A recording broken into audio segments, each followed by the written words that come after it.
My name is Daniel Carter, and this is the story of how I lost everything and gained something far more dangerous. Asterisk. They say you never really know someone until they show you who they truly are. I thought I knew my wife. I thought I knew my boss. I thought I knew my life. But on one cold November evening, everything I believed in shattered like glass hitting concrete. And what I discovered afterward, it didn't just destroy him. It exposed a truth so twisted, so unexpected, that even revenge couldn't have prepared me for it. Asterisk, let me take you back to where it all began. 3 years ago, I was living what most people would call the perfect life. I had a beautiful wife named Laura, 2 incredible kids, Ma, age 7, and Jake. Age 5, I had a solid career as a senior project manager at Horizon Tech Solutions. We weren't rich, but we were comfortable, happy, or at least that's what I told myself every morning when I looked in the mirror. Laura and I met in college. She was studying marketing. I was in business management. We fell in love over late-night coffee sessions and dreams about our future. She had this laugh that could light up an entire room. When she smiled at me, I felt like the luckiest man alive. We got married right after graduation, bought a small house in the suburbs, started building our family. Everything felt right. Everything felt safe. My boss, Richard Calloway, was one of those men who commanded respect the moment he walked into a room. Tall, confident, always wearing expensive suits that screamed success.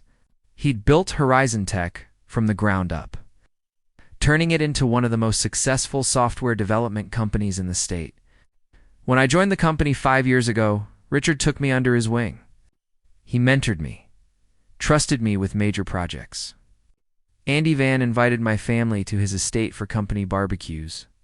Daniel, he'd say, gripping my shoulder with that firm handshake of his, you're like family to me. We're building something great here together. I believed him. God, I believed every word. Laura loved Richard too. She'd always talk about how generous he was, how kind. He really cares about you, Dan, she'd say, while folding laundry or making dinner. Not many bosses would treat their employees like actual people. I agreed. I felt grateful. Loyal. I had no idea I was living in a carefully constructed lie. It started small. Little things I didn't think much about at the time. Laura began staying out later. Girls' nights, she called them. She'd come home smelling like expensive wine and perfume that wasn't hers. Her phone was always face down on the table. She'd take calls in the other room, speaking in hushed tones that stopped the moment I entered. Who was that? I'd ask casually. Oh, just Sarah from yoga. She'd reply with a smile that didn't quite reach her eyes. I didn't push. I trusted her. That was my first mistake. At work, things shifted too. Richard started excluding me from major meetings. Projects I'd led for months were suddenly reassigned without explanation. When I asked why, he'd just pat my back and say, "Don't worry about it, Dan. Just need to shuffle things around. You're still valuable to the team."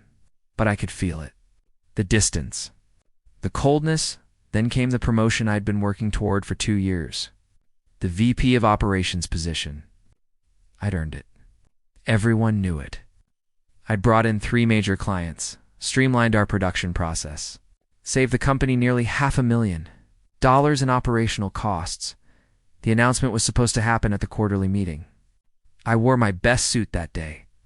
Laura kissed me goodbye and said, "This is it, honey. Your hard work is finally paying off." I walked into that conference room with my head held high, and then Richard stood up and announced, "I'm thrilled to promote Marcus Webb to VP of Operations." Marcus Webb, a guy who'd been with the company for barely 18 months. A guy who'd never led a single major project. I felt my stomach drop. The room spun. Everyone clapped politely while I sat there, frozen, trying to process what just happened. After the meeting, I cornered Richard in his office. "Why?" I demanded. "Why, Marcus? I've given everything to this company." Richard leaned back in his leather chair, fingers steepled together like some kind of movie villain. "Daniel, sometimes talent isn't enough. Marcus has certain qualities that make him better suited for leadership right now." "What qualities?" I pressed. I've outperformed him in every metric. This conversation is over, Richard said coldly. Get back to work. I left his office feeling humiliated, angry, confused. That night I came home to an empty house. No Laura, no kids. Just a note on the kitchen counter written in her handwriting. Took Emma and Jake to my mom's for the weekend. Need some space. We'll talk Monday. Space. Talk about what? I called her voicemail. I called her mother. Voicemail. I called my kids' tablets using the family tracking app. Location disabled. Something was wrong. Terribly, horribly wrong. And I was about to find out just how deep the betrayal went. That weekend was the longest of my life. I barely slept. Barely ate. I kept replaying every moment of the past few months, looking for clues I'd missed.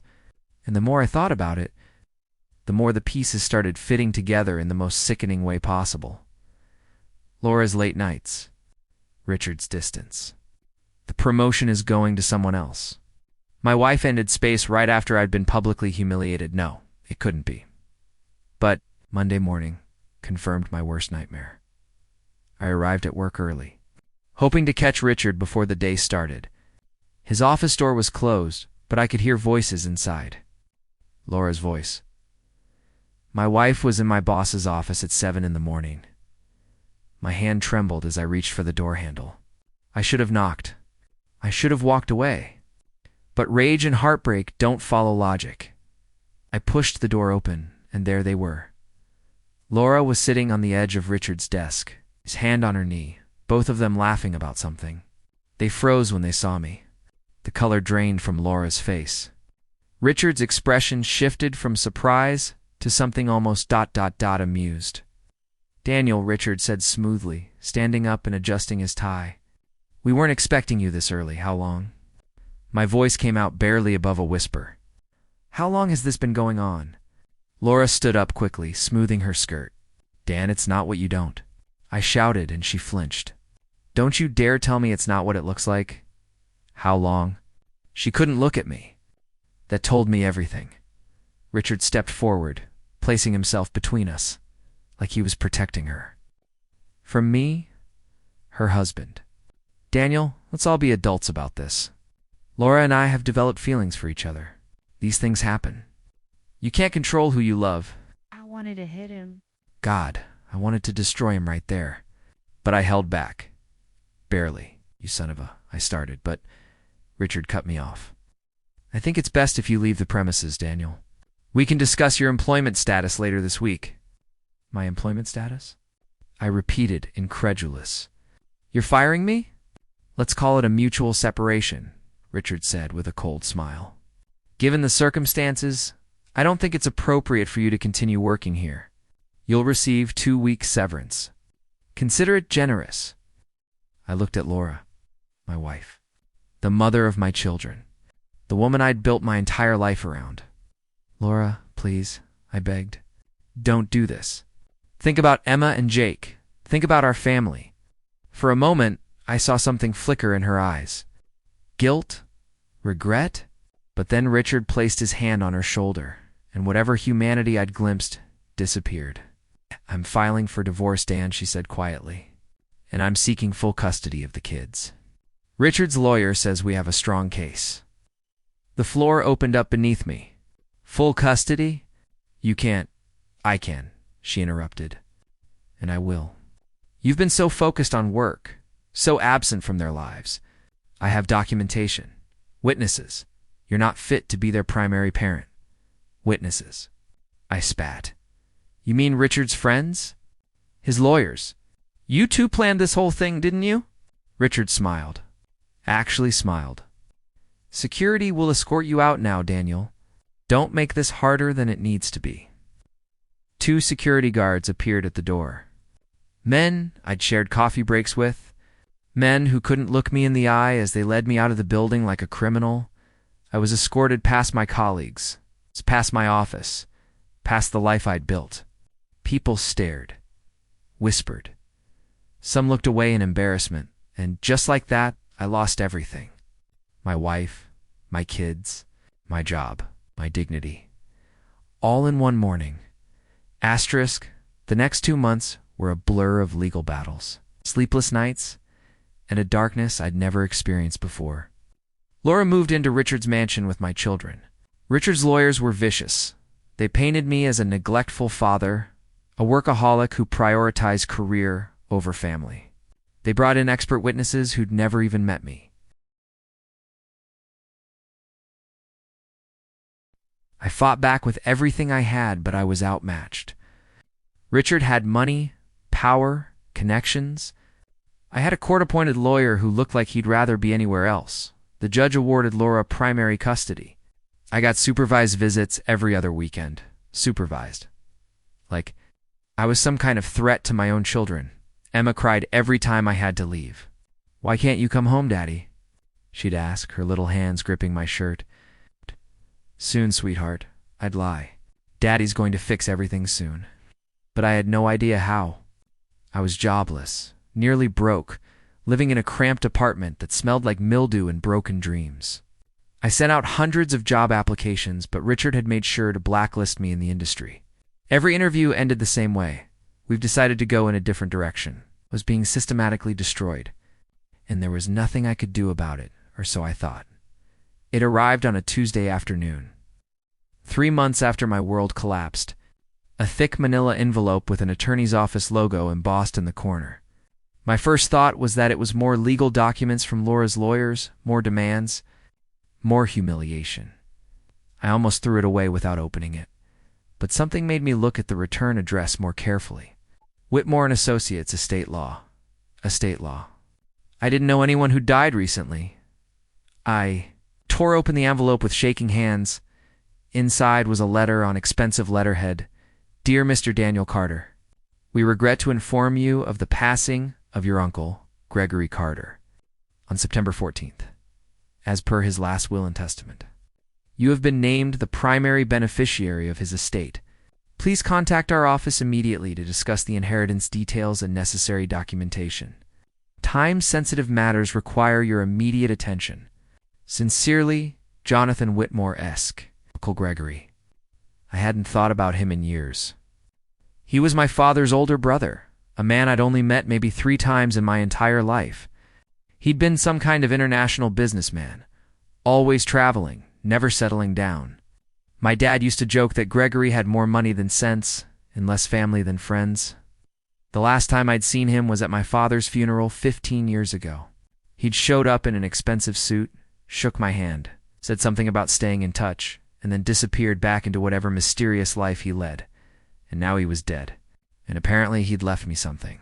I called the number on the letter immediately. "Whitmore and Associates, how may I help you?" "This is Daniel Carter. I received a letter about my uncle's estate." "Ah, Mr. Carter. Yes, Mr. Whitmore has been expecting your call. Please hold." A moment later, a warm, professional voice came on the line. "Mr. Carter, thank you for calling so promptly. I'm Jonathan Whitmore. I handled your uncle's affairs for the past 20 years. I'm very sorry for your loss." "Thank you," I said, still processing. "I'm honestly surprised you remembered me. We weren't close. Your uncle spoke of you often, actually," Mr. Whitmore said. "He followed your life from a distance. He was quite proud of you, if I may say so." That hit me harder than expected. Someone had been proud of me, even if I'd never known it. The letter mentioned an inheritance. I asked carefully. I didn't want to seem greedy, but I desperately needed some good news. "Any good news?" "Yes. Mr. Carter, your uncle was an extraordinarily wealthy man. He built a business empire, spanning multiple continents, real estate, technology investments, venture capital, and he left it all to you." My heart skipped. "What do you mean?" "All of it?" "Everything, Mr. Carter. The full estate has been appraised at approximately $80 million. The phone slipped from my hand. $80 million. I sat down on my ratty apartment couch, legs suddenly unable to support me. This wasn't real. This couldn't be real. I picked up the phone with trembling hands. "I'm sorry, could you repeat that?" $80 million, Mr. Whitmore confirmed. "Plus various properties, business holdings, and investment portfolios. Your uncle left very specific instructions. He wanted you to have the resources to live life on your own terms, to never be at anyone's mercy. Tears streamed down my face. I wasn't sure if I was laughing or crying or both. There is, however, one condition, Mr. Whitmore continued. Of course there was. What condition? Your uncle insisted that you use a portion of the inheritance, at least $10 million, to pursue justice for any wrongs committed against you. His words exactly were, help my nephew understand that power is meaningless if it doesn't protect what matters. I sat in silence. Processing those words, Uncle Gregory had seen something I'd never known about. Maybe he'd experienced betrayal himself. Maybe he understood what it meant to be powerless against people who wielded money and influence like weapons. And now he was giving me the one thing Richard and Laura never expected, the power to fight back. Mr. Whitmore, I said slowly, a plan already forming in my mind. When can we meet to finalize everything? Tomorrow morning, if you're available. And Mr. Carter, your uncle also left you a personal letter. I think you should read it before we proceed. I'll be there first thing, I promised. That night I didn't sleep. Not because of despair this time, but because I was planning, calculating, preparing for war. Richard Calloway thought he'd destroyed me. Laura thought she'd won. They'd taken my family, my career, my dignity. But they'd made one critical mistake. They'd left me alive long enough to inherit an $80 million arsenal, and I was about to show them what true destruction looked like. I arrived at Whitmore & Associates at 8 a.m. sharp. The office was exactly what you'd expect from an elite estate attorney, mahogany, furniture, expensive artwork. Floor-to-ceiling windows overlooking the city skyline. Mr. Whitmore greeted me personally. A distinguished man in his 60s with kind eyes and a firm handshake. Mr. Carter, please, come in. Can I offer you coffee? Tea? Coffee, please. Black. He gestured to a leather chair across from his massive desk. As I sat, he placed a sealed envelope in front of me. My name was written on it in elegant handwriting. Your uncle wrote this shortly before he passed, Mr. Whitmore explained. He wanted you to read it privately, but I thought it best to give it to you here, in case you have questions afterward. My hands shook as I opened the envelope and unfolded the letter inside. Dear Daniel, if you're reading this, then I'm gone. And you're probably confused about why a relative you barely knew left you his entire fortune. Let me explain. I've been watching you from afar your entire adult life. I know that sounds strange, perhaps even intrusive. But after your father, my little brother, died, I felt responsible for keeping an eye on his son. I saw you build a good life. You married a woman you loved. You had beautiful children. You worked hard, stayed honest, tried to do right by everyone around you. And it nearly destroyed you. I know about Richard Calloway. I know about Laura's betrayal. I know how they systematically dismantled your life while you stood by, trying to be reasonable, trying to be good. Here's what I learned in my 78 years, Daniel. Good men finish last when they're surrounded by predators. And make no mistake, Richard Calloway is a predator. I did some research after your father mentioned him years ago at a family gathering. Richard has destroyed careers before. He's a man who takes what he wants and uses his wealth and connections to bury anyone who challenges him. You were just his latest victim. But you don't have to stay a victim. The money I'm leaving you isn't just about financial security. It's about power, agency, the ability to stand up to people like Richard and say, not anymore. Use it wisely. Use it ruthlessly when necessary. And most importantly, use it to protect your children. They need their father. Don't let corrupt lawyers and manipulated judges steal that from you. You're stronger than you know, Daniel. Prove it. With love and respect, Uncle Gregory. I read the letter 3 times. Each word settling deeper into my bones. Uncle Gregory had known. He'd seen the betrayal before it fully unfolded. And he'd given me the tools to fix it. Mr. Whitmore handed me a tissue. I hadn't realized I was crying. Your uncle was a remarkable man, he said gently. Shall we review the estate details? For the next 2 hours, we went through everything. Bank accounts, investment portfolios, real estate holdings in 6 different countries, business shares, venture capital funds. The numbers were staggering. $83 million in liquid assets alone, properties worth another $20 million. Business interests generating passive income of nearly $500,000 per month. I was, overnight, one of the wealthiest men in the state, but I didn't care about yachts or mansions or luxury cars. I cared about 2 things: getting my children back and making Richard Calloway pay for what he'd done. Mr. Whitmore, I said as we finished the paperwork, I need to hire the best family law attorney money can buy, and I need a private investigator, the best in the business. He smiled knowingly. I anticipated you might. I have recommendations for both. Lawyers who've never lost a custody case and an investigator who's worked with intelligence agencies. Perfect. Set up meetings as soon as possible, of course. And Mr. Carter, your uncle would be proud of what you're about to do. I stood, shook his hand firmly. I hope so. Because I'm not just fighting for custody anymore. I'm going to dismantle Richard Calloway's entire empire. Within a week, I had assembled my team. First was Margaret Chen, a family law attorney with a reputation for being absolutely merciless in court. She'd won custody cases against billionaires, celebrities, even a state senator. She walked into our first meeting with a briefcase full of case files and a smile that could cut glass. Mr. Carter, she said. Sitting across from me in the luxury hotel suite I'd rented as a temporary office, I've reviewed your case file. What happened to you is a legal travesty, but it's fixable. How? I asked. They have documentation, witnesses, expert testimony. They have lies, she interrupted, and lies can be exposed. Your ex-wife's entire case was built on testimony from people connected to Richard Calloway. That's a conflict of interest. The expert psychologist who evaluated you. He's on Horizon Tech's corporate insurance payroll. That's another conflict. And the judge who ruled against you has received campaign donations from Calloway's business partners.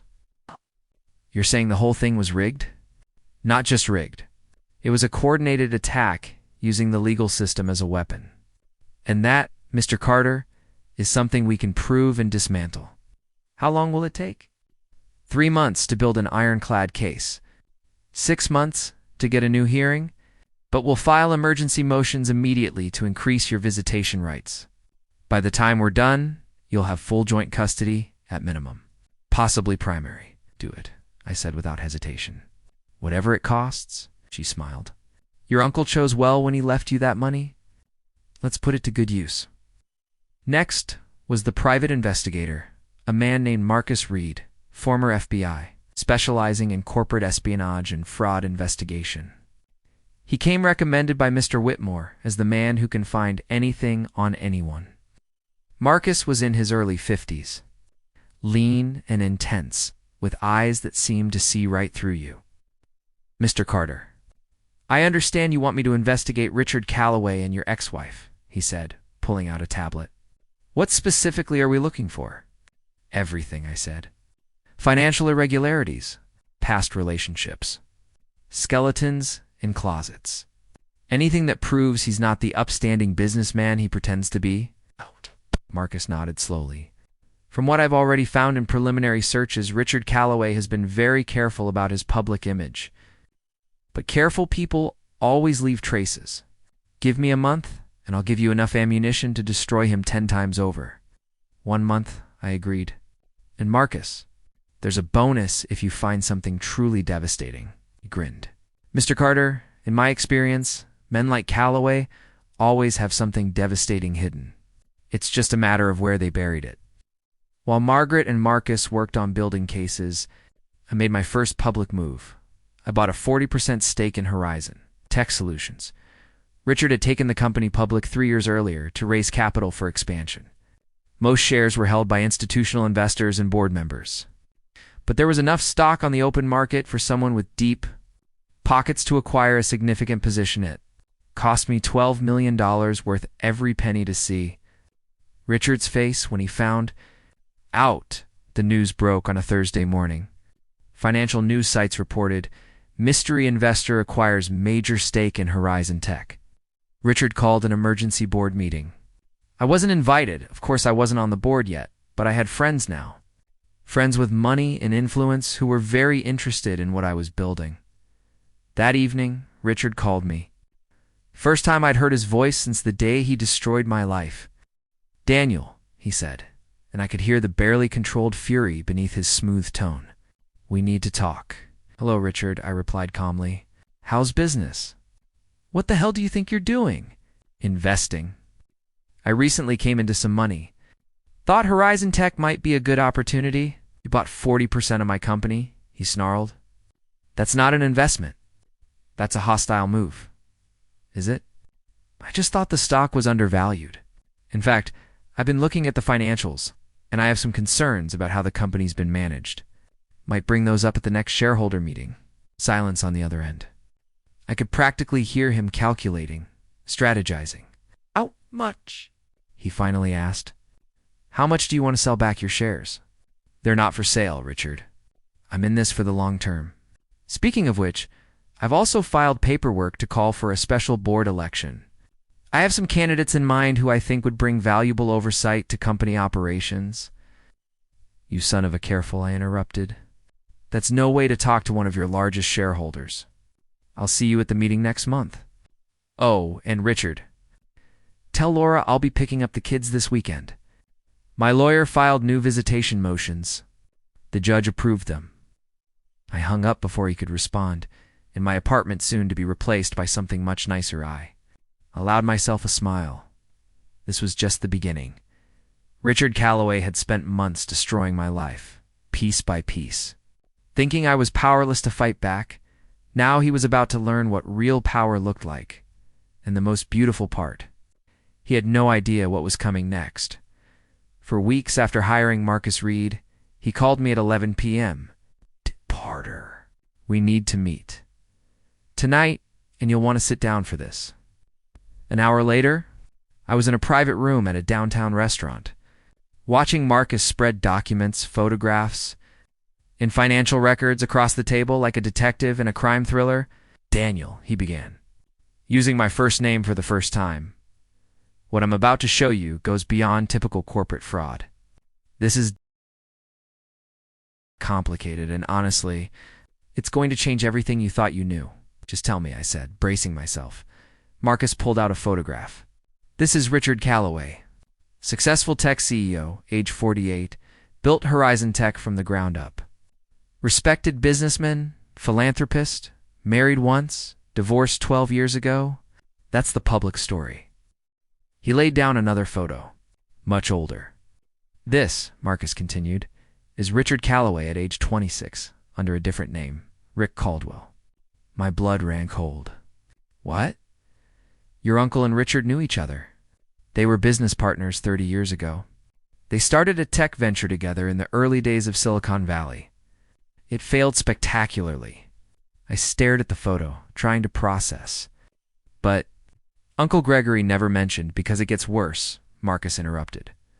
He pulled out financial records. "The company didn't just fail naturally.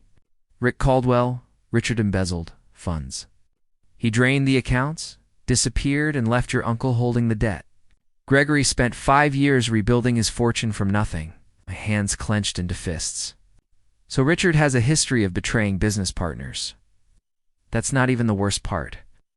Marcus laid out more documents.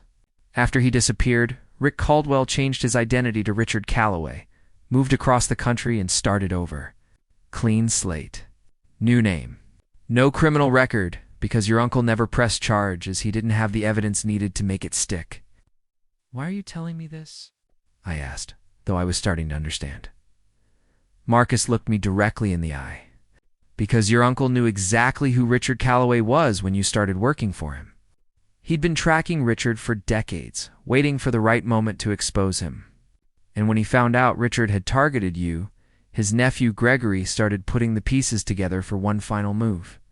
The inheritance," I whispered. "Exactly. Your uncle didn't just leave you money, Daniel. He left you a weapon specifically designed to destroy Richard Calloway. This was Gregory's revenge plan, and you're the one who gets to execute it. I sat back, overwhelmed. Uncle Gregory had orchestrated this from beyond the grave. He'd given me the tools not just to fight back, but to finish a war that started 30 years ago. There's more, Marcus said grimly. He pulled out another file. Richard's current company, Horizon Tech? It's built on fraud. I found evidence of tax evasion, insider trading, falsified financial reports submitted to investors. If this goes to federal prosecutors, Richard doesn't just lose his company. He goes to prison. Then we take it to prosecutors, I said immediately. Hold on. Marcus raised a hand. There's something else you need to know. Something about Laura, my ex-wife. I'd been so focused on Richard that I'd almost forgotten she was part of this too. Marcus pulled out surveillance photos. Laura meeting with someone in a cafe. Laura handing over documents. Laura at a lawyer's office with a man I didn't recognize. Laura didn't accidentally fall in love with Richard, Marcus said carefully. She was recruited by him, specifically targeted to get close to you. The room spun. What are you talking about? 18 months ago, Richard needed someone inside your personal life. He was planning to steal a major project you were developing in, integration system that would have been worth hundreds of millions.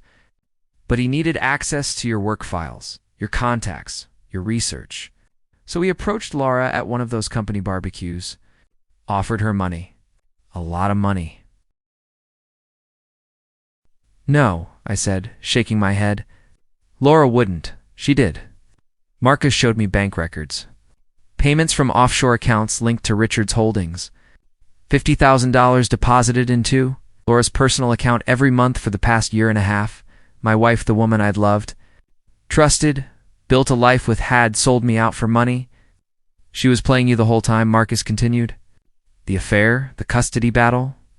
Everything was orchestrated to destabilize you, while Richard stole your project and positioned himself to take full credit. Once he had what he needed, the plan was to push you out completely.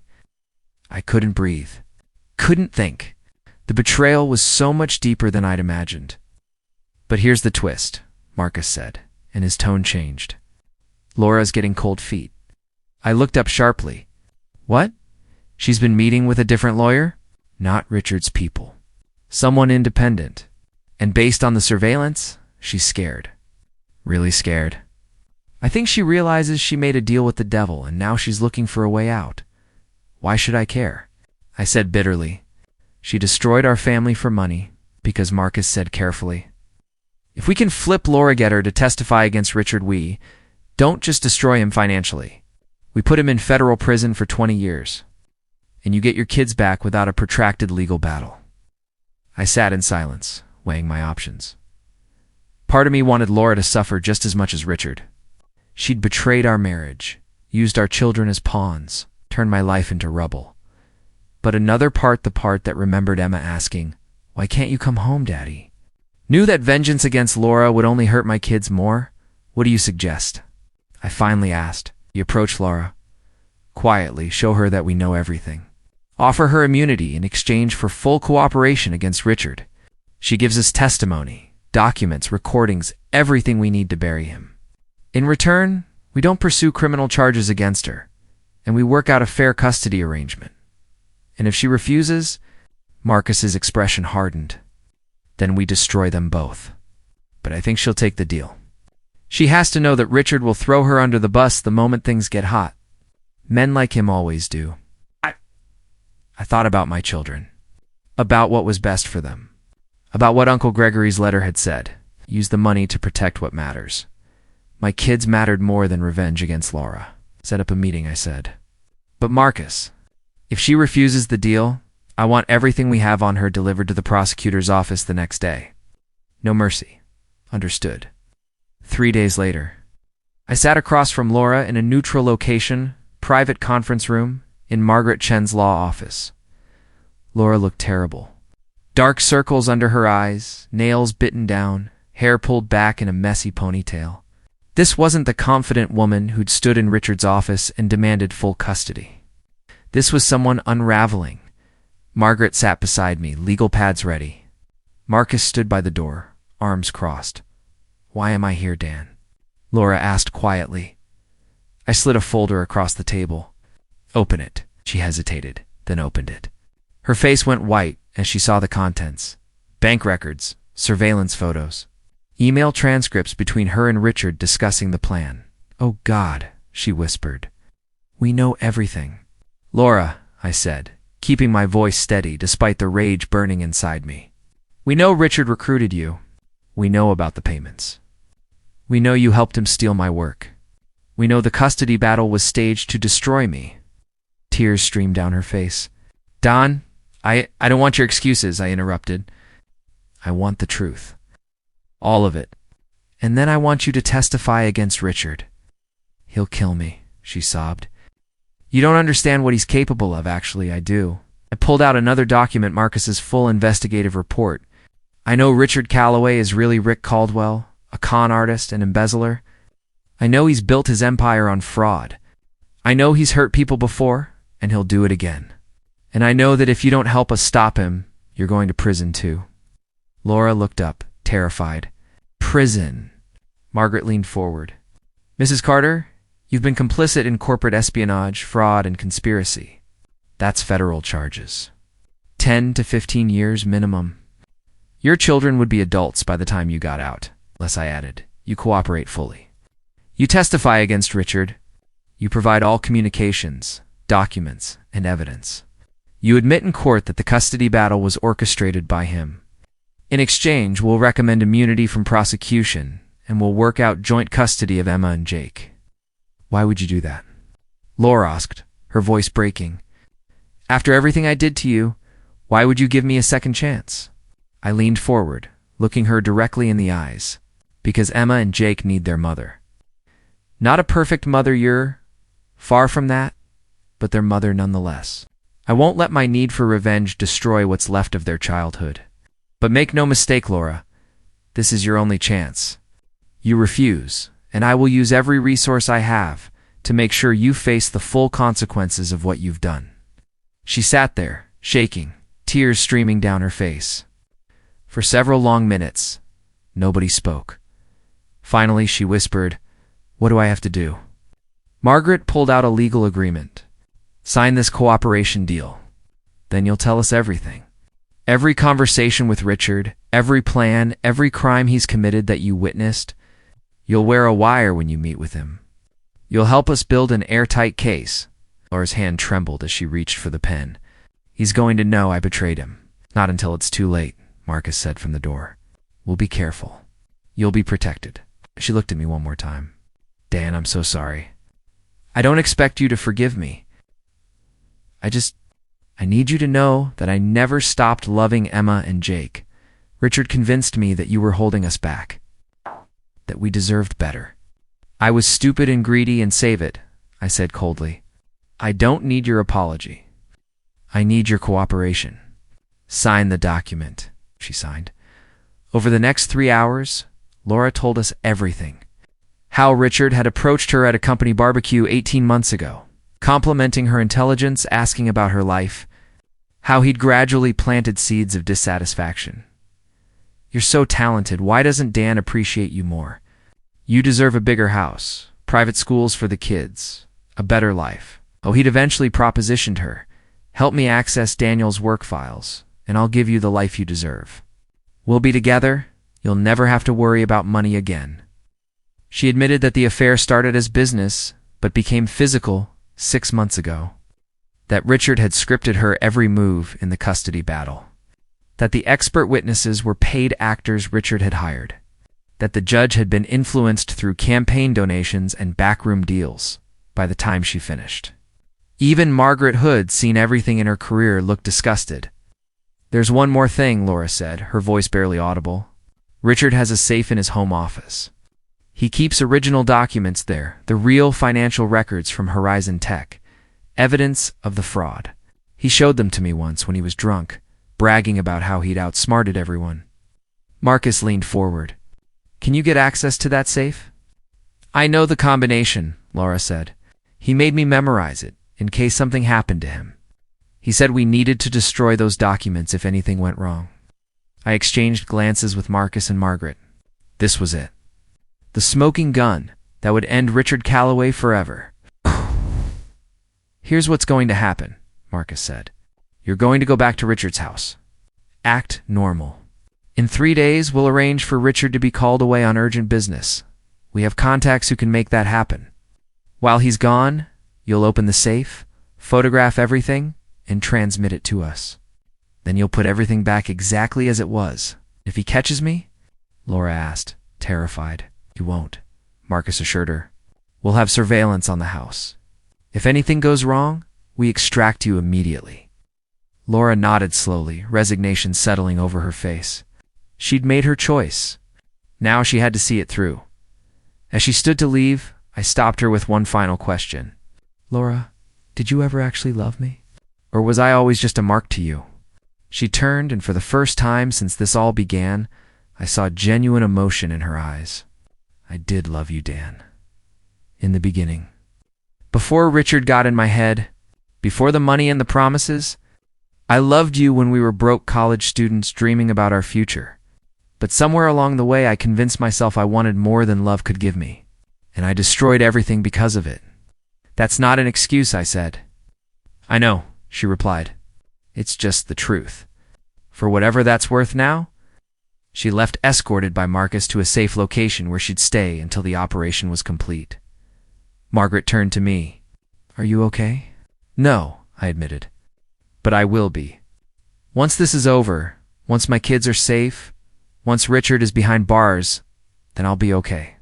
"Your uncle would be proud," she said. "This isn't just about revenge anymore. You're protecting your family and stopping a predator from hurting anyone else." "I hope so," I said. "Because right now, it feels like I'm becoming just as ruthless as Richard." "There's a difference," Margaret said firmly. "You're using power to protect and restore. Richard used power to destroy and steal. Never forget that distinction." I nodded, but deep down, I wondered if the line between justice and vengeance was really as clear as she made it sound. 3 days later, everything moved into position like pieces on a chessboard.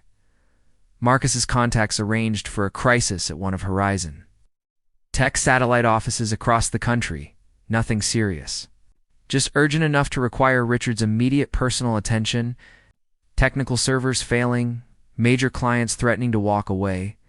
The kind of emergency a CEO couldn't ignore. Richard took the bait.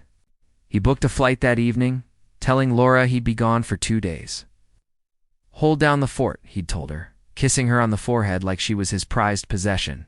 "When I get back, we'll finalize the deal to push Daniel completely out of the company's shares. His little stunt buying 40% won't matter when we restructure." Laura played her part perfectly. She smiled, wished him safe travels, and the moment his car pulled away, she texted Marcus, "He's gone." The surveillance team Marcus had positioned around Richard's mansion confirmed he'd left for the airport. We had our window. I watched from a van parked 3 blocks away as Laura entered the house, her house now. Technically, though it had been mine in another lifetime, when Richard had invited us to those company barbecues. Marcus sat beside me, monitoring live feeds from micro cameras Laura wore in her jewelry. "Okay, Laura," Marcus said into his mic. "Nice and easy. Go to his office." Through the camera feed, we watched her navigate the massive house. Past the gourmet kitchen, through the living room with its vaulted ceilings, down the hallway to Richard's private office. She stopped at the door, her hand shaking as she reached for the handle. "You're doing great," Marcus encouraged. "Remember, you're just getting something you forgot." Nothing suspicious. Laura entered the office. Floor-to-ceiling bookshelves. A mahogany desk that probably cost more than my first car, and behind it, a massive painting of Richard shaking hands with some tech billionaire. "The safe is behind the painting," Laura whispered.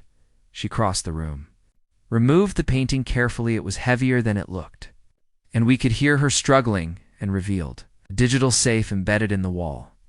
Her fingers trembled as she entered the combination. August 15th, 1997. "What's that date?" I asked Marcus. "The day Richard Azrick Caldwell embezzled from your uncle and disappeared," Marcus replied. "Arrogant bastard commemorated the date of his greatest betrayal. The safe clicked open. Laura pulled out stacks of documents, hard drives, and USB drives. She laid them on Richard's desk and began photographing everything with her phone, which was linked directly to Marcus's equipment. Files appeared on our screens in real time. Falsified tax returns showing Horizon Tech paying millions more than they actually did. Shell company documents hiding offshore accounts. Emails between Richard and board members discussing insider trading schemes. Contracts with a Chinese tech firm selling proprietary American technology. That alone was enough for federal espionage charges. "My God," Margaret said from beside me, watching the feed. "This is bigger than corporate fraud. This is a RICO case. Organized criminal enterprise. How long have we been recording?" I asked. 12 minutes, Marcus replied. "Laura, you need another 10 minutes to photograph everything. Stay calm." But Laura's hands were shaking harder now. She kept glancing at the door, paranoid that Richard would somehow materialize despite being on a plane hundreds of miles away. "Almost done," she whispered. Just wait. There's another folder here. It's labeled Gregory Carter." My blood ran cold. "Open it." Laura pulled out the folder. Inside were photographs, documents, and what looked like investigation reports. Photos of Uncle Gregory from 30 years ago. Financial records from their failed business venture. And then something that made my stomach drop. Medical records. "Oh my God," Laura breathed. "Dan Richard. He visited your uncle 3 months before he died. There's a visitor log here from the hospital. And there's a toxicology report marked preliminary do not file."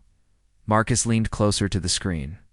"Are you saying Richard poisoned him?" I said, the realization hitting like a freight train. "Uncle Gregory didn't die of natural causes. Richard killed him. The toxicology report showed elevated levels of arsenic, consistent with gradual poisoning over several weeks. But the report had been buried, never made it to the official death investigation. Someone had been paid off.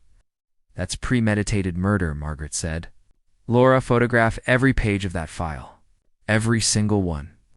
Laura's hands were shaking so badly now, she could barely hold the phone steady, but she managed to photograph everything. "Done," she finally said. "I'm putting everything back." "Wait," Marcus said sharply. "Laura, we're picking up movement. There's a car pulling into the driveway." Laura froze. "What? Richard's supposed to be on a plane?" "It's not Richard's car," Marcus said, checking his monitors. "It's a dark sedan. Unmarked. Laura, get out of there now." But it was too late. The office door burst open, and 2 men in suits entered. Not police private security. "Richard's people, Mrs. Calloway." One of them said Laura had taken Richard's name after the divorce finalized. "Mr. Calloway asked us to check on the house while he's away." "What are you doing in his private office?" Laura's mind raced. I could see the panic in her eyes through the camera feed. I thought I left my phone in here earlier," she stammered. "I was just looking for it." The security guard's eyes flicked to the desk where documents were still slightly out of place, then to the open safe, partially visible behind the askew painting. "We need to call Mr. Calloway," the second guard said, reaching for his phone. "No," Laura said too quickly. "That's not necessary. I'll just leave." The first guard grabbed her arm. "I think you should wait here while we sort this out." In the van, I made a split-second decision. Marcus, extract her. Now. Dan, if we move now, we blow the whole operation. Richard will know something's up. "I don't care," I said. "We have the evidence. We can't leave her in there." Marcus cursed under his breath but gave the signal. "Team Alpha, move in. Extraction protocol." Within 30 seconds, Marcus's people dressed as local police pulled up to the mansion. They'd prepared cover stories for exactly this scenario. "This is the police," one of Marcus's operatives announced, flashing a badge at the security guards. "We received a 911 call from this address regarding a possible break-in. We need everyone to step outside while we secure the premises." The security guards were confused, but compliance, you don't argue with police. They released Laura and moved toward the door. Laura, thinking quickly, accidentally knocked her purse over, spilling its contents. While the guards were distracted, she slipped the Gregory Carter folder inside her jacket. Minutes later, She was in our van, trembling but safe. The folder was in our hands. Did they see the safe? Marcus asked. I don't think so, Laura said. I pushed the painting back before they came in fully. But Dan, Richard is going to know something happened. Those guards are going to report that I was in his office. Let him know, I said, staring at the evidence we'd gathered. It doesn't matter anymore. We have everything we need. Richard Calloway's empire ends tonight. We didn't wait for Richard to come back from his fake emergency. We brought the fight to him. Marcus made a single phone call to Richard's assistant. Mr. Calloway needs to return immediately. There's been a security breach at his residence. Richard was on the next flight back. Landing at 11 p.m., he went straight to his mansion, where he found me sitting in his living room, surrounded by Margaret, Marcus, and 2 actual FBI agents we'd briefed hours earlier. The look on his face was priceless. What the hell is this? Richard demanded, fury and confusion mixing in his expression. Daniel, what are you doing in my house? Waiting for you, I said calmly. We have a lot to discuss, Richard. Or should I call you Rick Caldwell? His face went pale. For the first time since I'd known him, Richard Calloway looked truly afraid. I don't know what you're talking about, he said. But his voice lacked its usual confidence. One of the FBI agents stepped forward. Mr. Calloway, I'm Special Agent Morrison, FBI White Collar Crimes Division.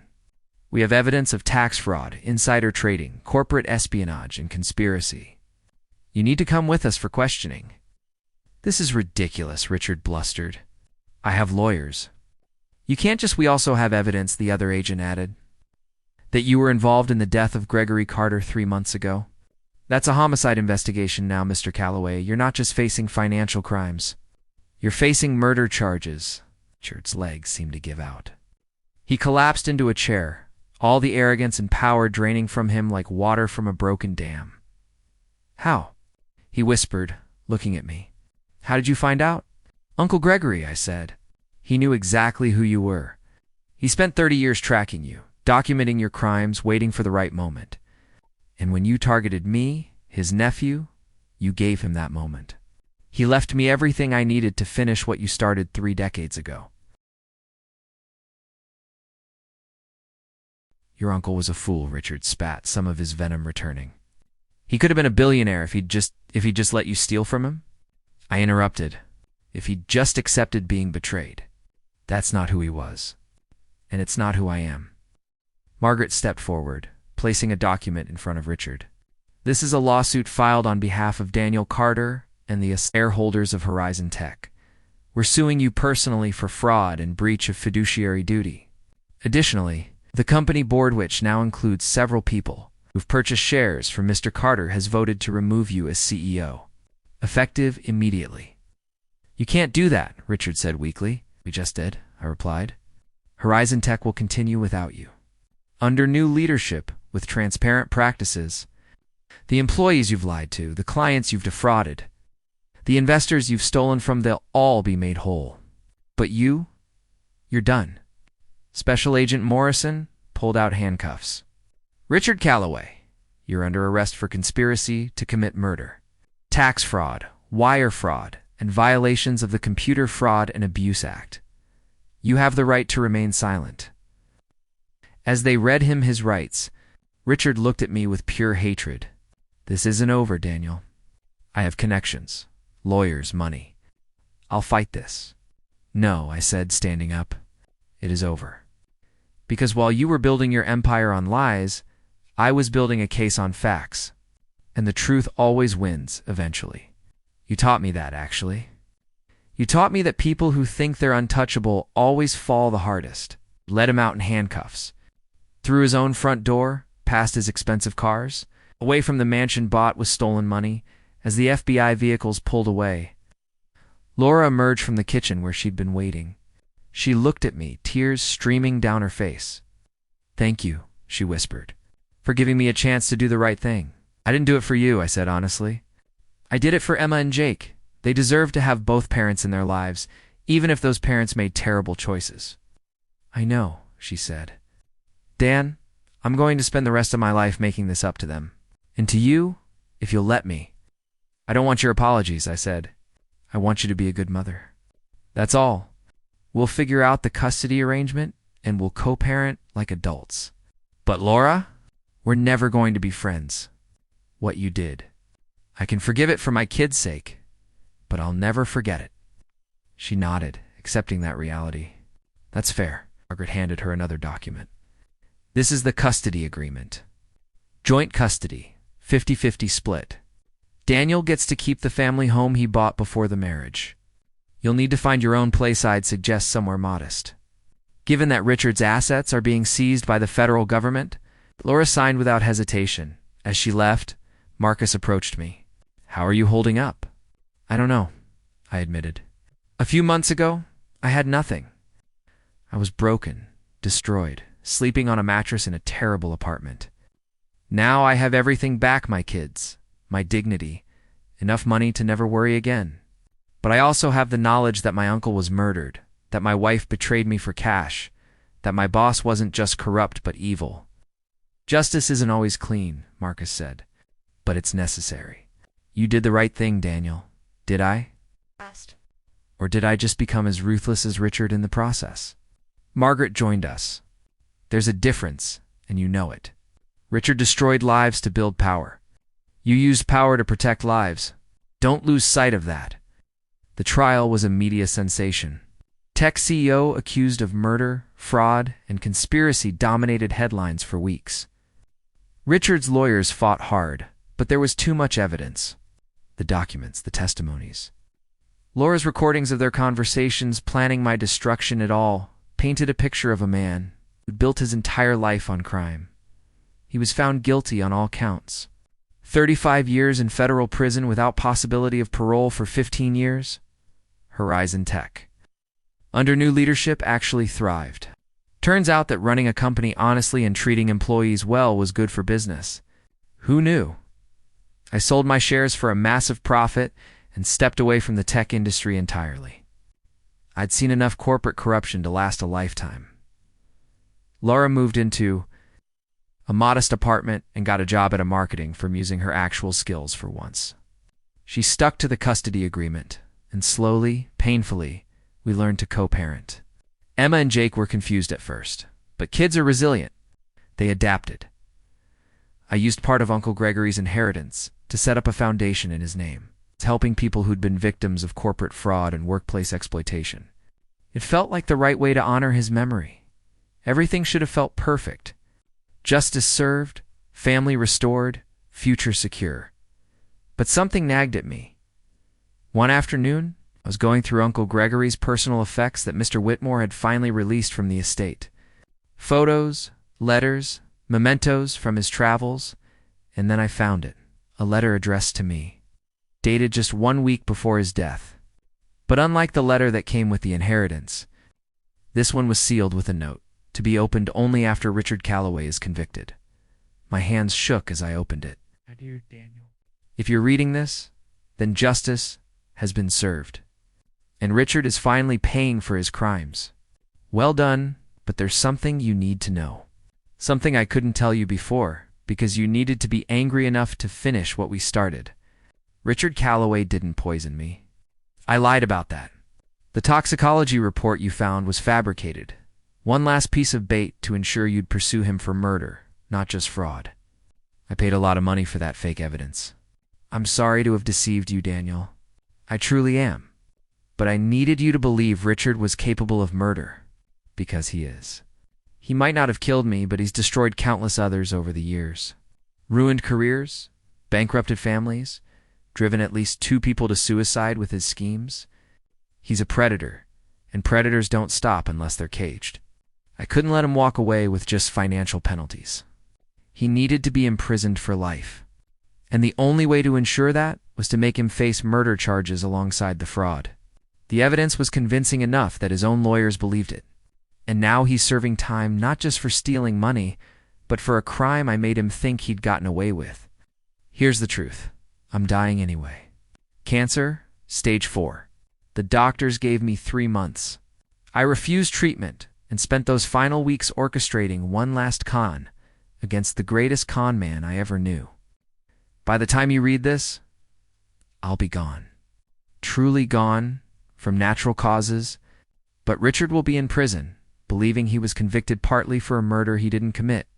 There's a poetic justice in that, don't you think? The con artist finally conned.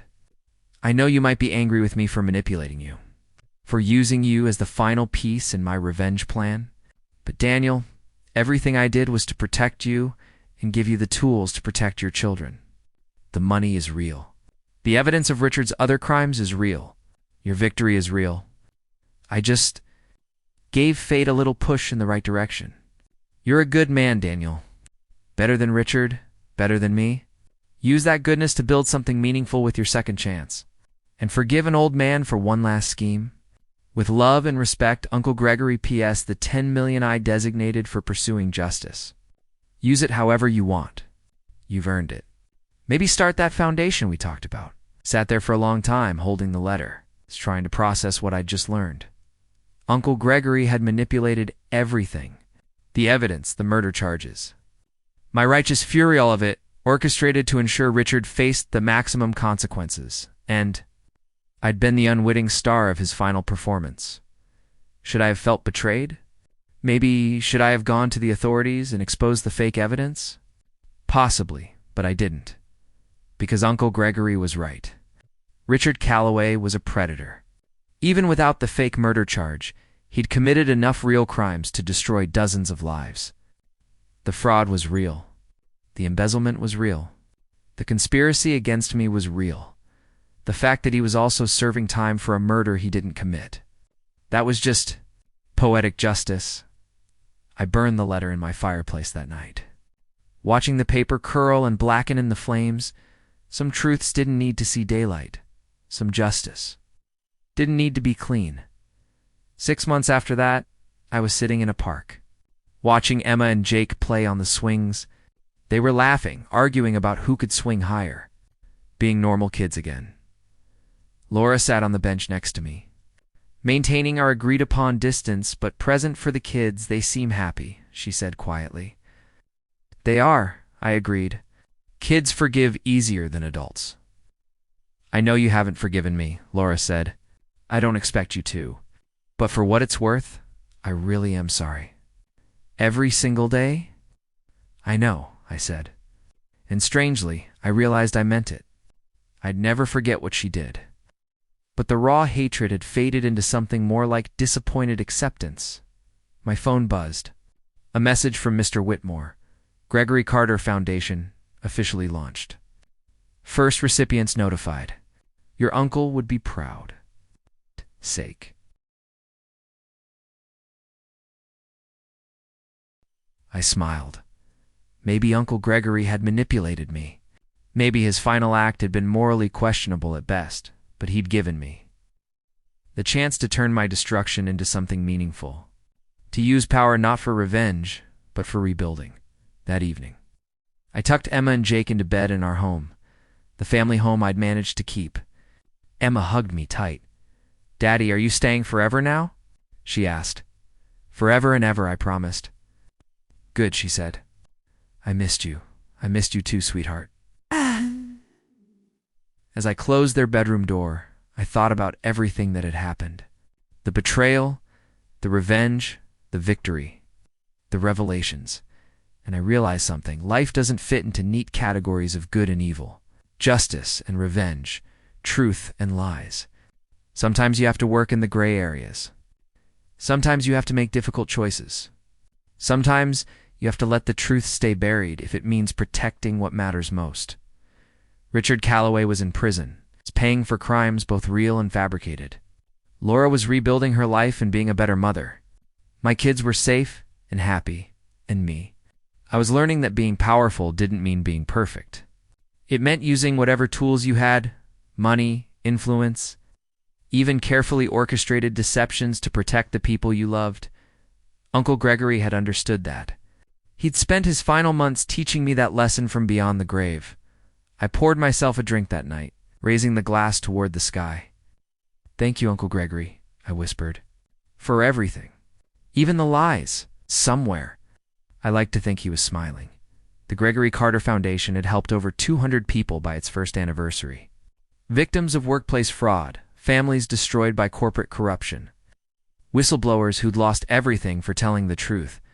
I met some of them at our annual gala. Their stories were heartbreaking, but their resilience was inspiring. One woman approached me near the end of the night. "Mr. Carter, I just wanted to thank you. When my boss stole my invention and fired me, I thought my life was over.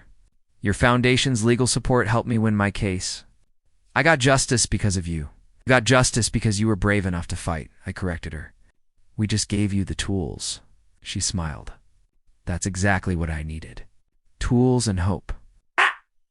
After she walked away, Margaret, who'd become a close friend, raised her champagne glass. "You've done well, Daniel." "Your uncle would be proud, would he?" I asked. "I still don't know if what we did was right. The fake evidence, the manipulation." "You exposed a criminal," Margaret interrupted. "You protected your family. You're using your resources to help others. That's what matters. Stop overthinking it." "Maybe you're right," I conceded. "I'm always right," she said with a grin. "I'm a lawyer." As the gala wound down, I stepped outside for some air.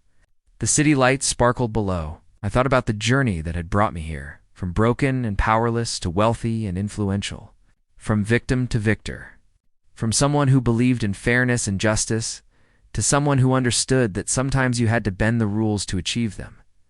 Had I lost something along the way? My innocence, maybe. My belief that the world was fundamentally fair, but I'd gained something too. The knowledge that power wasn't inherently corrupting. It was neutral. A tool that could be used to destroy or to build. Richard had used it to destroy. I was using it to build. That was the difference. That was the lesson.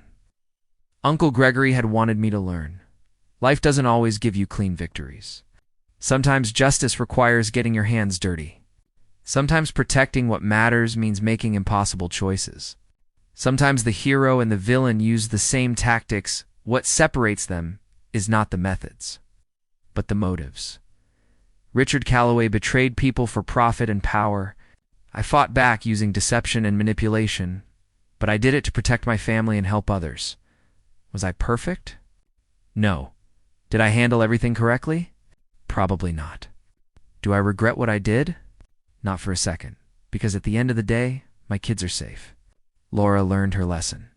Richard faced consequences, and hundreds of people who had no voice now have support. Uncle Gregory's final con wasn't just about revenge. It was about teaching me that good people sometimes have to fight dirty against those who refuse to play fair. And I'd learned that lesson well. As I walked back to my car that night, I pulled out my wallet and found a photo I kept tucked inside. Emma, Jake, and me at the park, all three of us laughing. That's what mattered. Not the money, not the victory, not even the justice. Just the moments. The people you love. The second chances you fight for everything else? It's just noise.